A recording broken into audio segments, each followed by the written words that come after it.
Dinosaur That Pooped a Planet, written by Tom Fletcher and Dougie Poynter and illustrated by Garry Parsons. Danny and Dinosaur liked to have fun. Some days they had lots, some days they had none. One day they were bored. They had no games to play. Danny said, "Dinosaur, what shall we do today? We could mow the lawn, we could tidy the place, we could do our chores, or we could go to space." "But you mustn't forget to have lunch," said their mummy.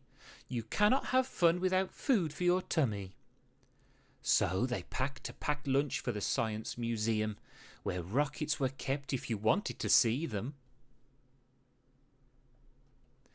There were hundreds of rockets and spaceship surprises, tall ones and small ones of all shapes and sizes, and one that was ready to launch, with a door big enough for a boy and his pet dinosaur.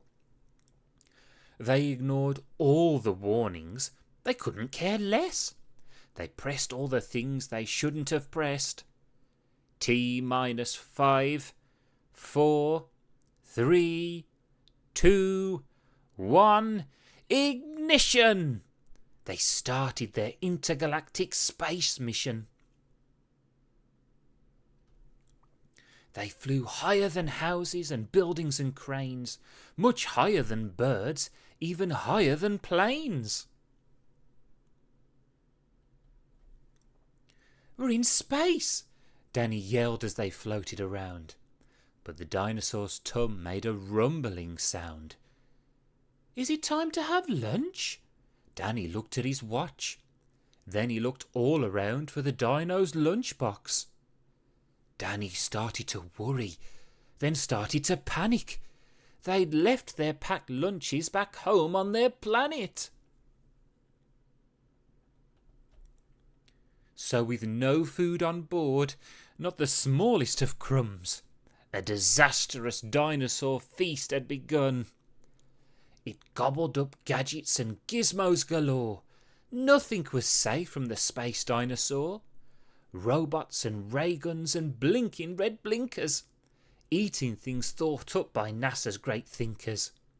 The hyperdrive gamma reactor machine was swallowed along with the space tractor beam. It chewed and it chomped on the spaceship controls. The rocket was dotted with dino tooth holes. Inside it was bare. The spaceship was empty. Outside there were more things to eat. There was plenty. It broke down the door with a cool ninja chop. Out in space, dinosaurs are much harder to stop. It chomped on the moon like a big chunk of cheese, then moved even more in its mouth with a squeeze. It munched on the Martians from Mars and their cats. Their cats are like ours, but their cats wear cool hats. Satellites, Saturn, and 6 supernovas, shape-shifting saucers, and 7 space rovers. It guzzled 5 gallons of fuel from the tank, and Danny's jaw dropped as he watched what it drank. With a crunch and a crack and a num num num num. In one dino gulp, the rocket was gone. Now nothing was left. All Danny could see was a fat dinosaur where the rocket should be. And so they were stranded with no way back home. Just Danny and Dino in space, all alone. Now Danny was crying. He cried and he cried. He cried and his tears filled his spacesuit inside. Unless they were going to stay there forever, the dinosaur needed to do something clever. With the feeling of guilt deep down in its gut, its brain brewed a plan involving its butt. It knew there was only one thing it could do. To get them back home, it needed to Pooh! Like a poop-powered rocket, the dinosaur flew. Dan hopped on its back and he watched as it pooed. It pooped out the robots and ray guns and blinkers. The things NASA's thinkers thought up were now stinkers. It pooped out the moon, it pooped out the stars.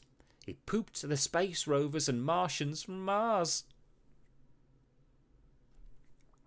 When Danny looked back, he could see a poop trail.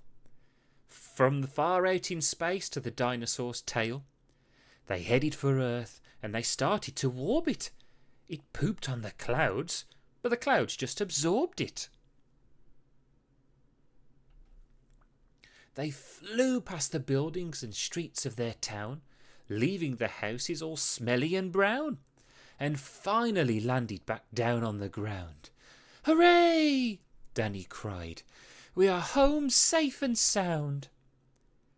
They looked to the sky, and the things that were pooed had formed a poop planet right next to the moon. And so Danny promised to listen to Mummy, because fun is not fun without food for your tummy. And just when you thought all the pooping was done, a Mars cat plopped out of the dinosaur's bum. The end. Thank you so much for listening, and I really hope you enjoyed this story. Please, to help this channel grow, leave a like and subscribe, and look out for the next video where I'll have more stories for you.